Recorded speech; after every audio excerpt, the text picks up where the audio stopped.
Het is woensdagavond. Dit is Hiphop Highschool.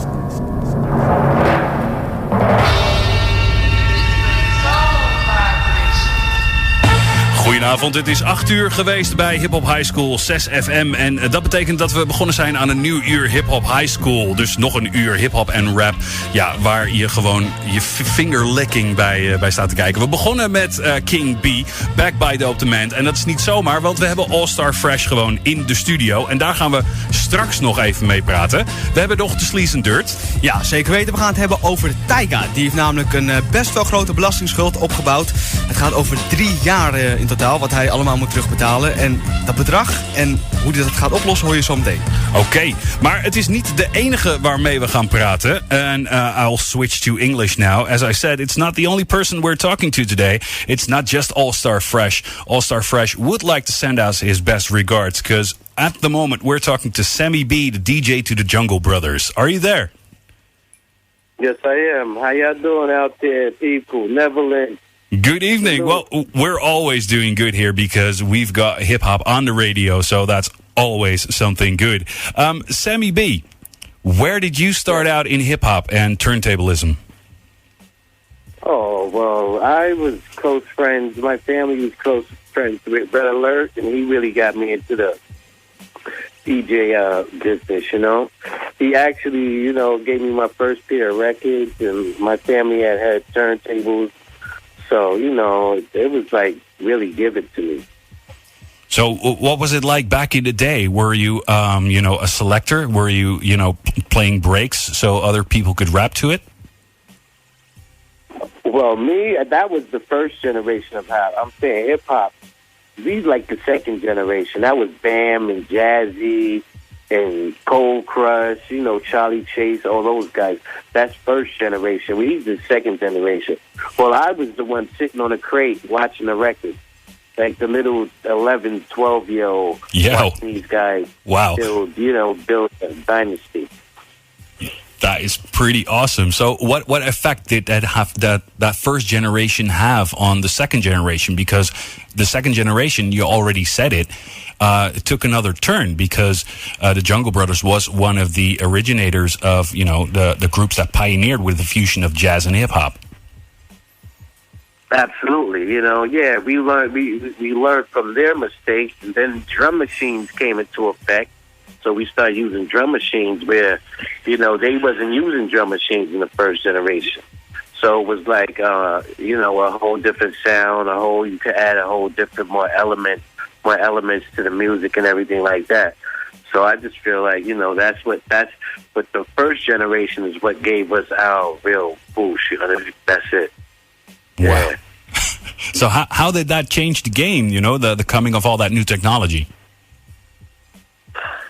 Well, the game is constantly changing. Look at today, like just a whole different genre. Like hip hop don't sound nothing like it sounds in its early days. So because it's always evolving. But back then, I think people just heard something different that they never heard before, and they was attracted to that. Yeah, they definitely were. So were we, because I have played a lot of Jungle Brothers when I was a young kid, when I still had hair.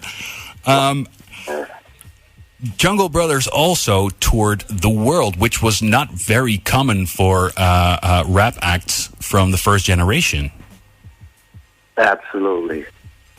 I mean, you've been to Europe, you visited Germany quite recently, though, like 10, 15 years ago?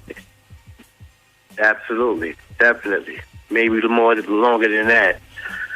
Because when we started, we was like, that's that second generation. We took it to another level.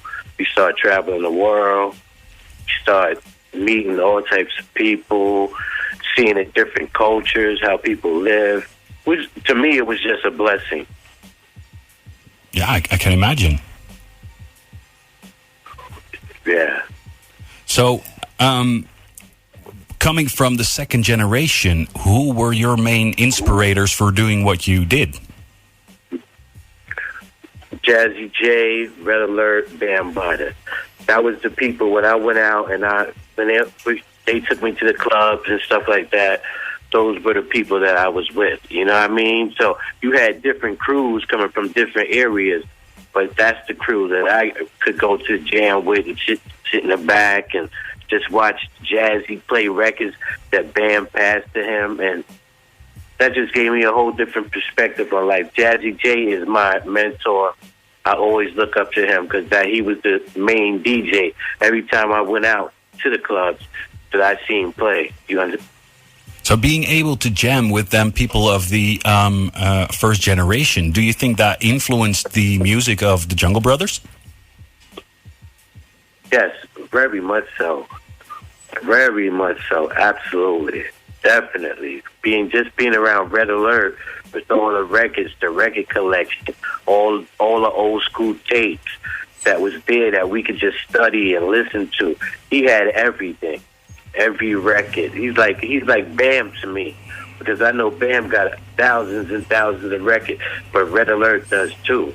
Mm-hmm. So it's like we grew up that just being around it, not even knowing what was really going on at the time.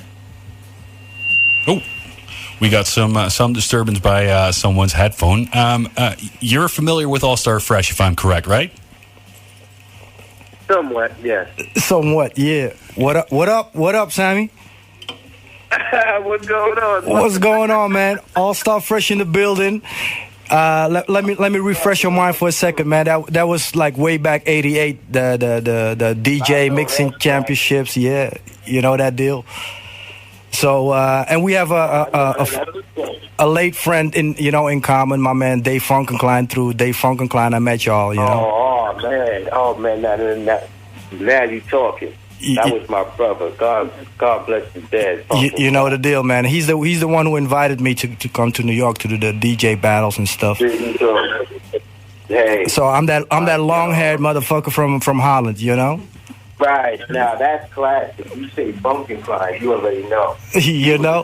That was a good too.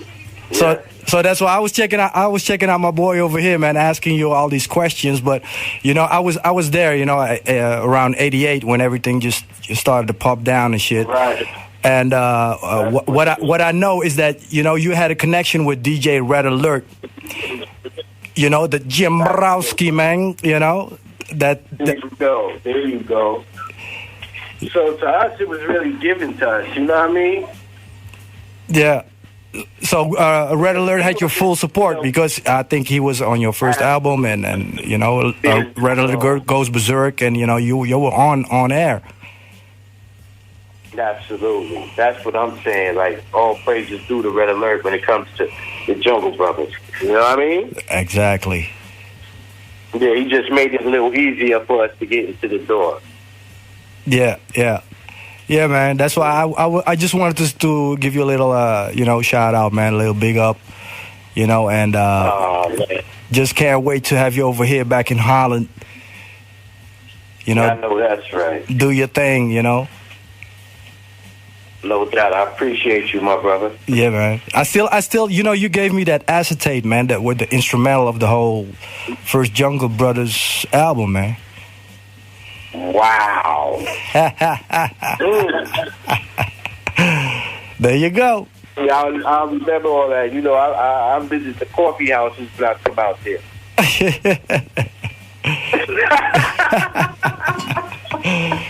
Yeah, man. I was there, man. Even with the performances over here, turntables jumping and all that shit, because exactly the acetates, the pressings were not that. That's real, kid.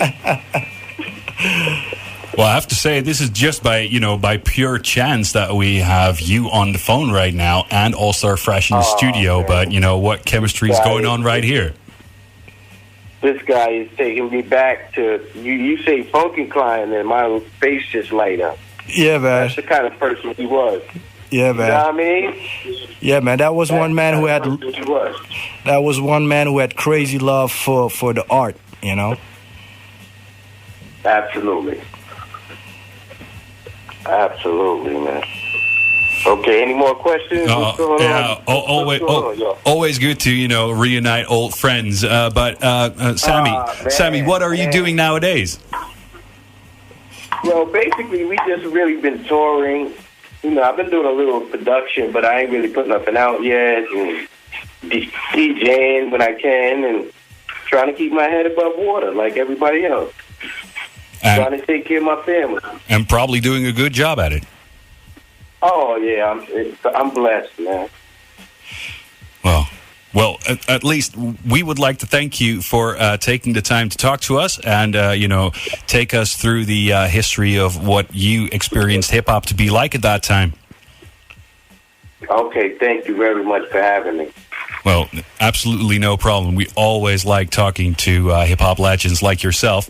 And, of course, we cannot leave the listeners hanging without knowing what the Jungle Brothers were capable of. So here is Behind the Bush. Sammy Bee, once again, thank you very much for talking to us. Big up. Thank you. Big up. Bless. Blessings.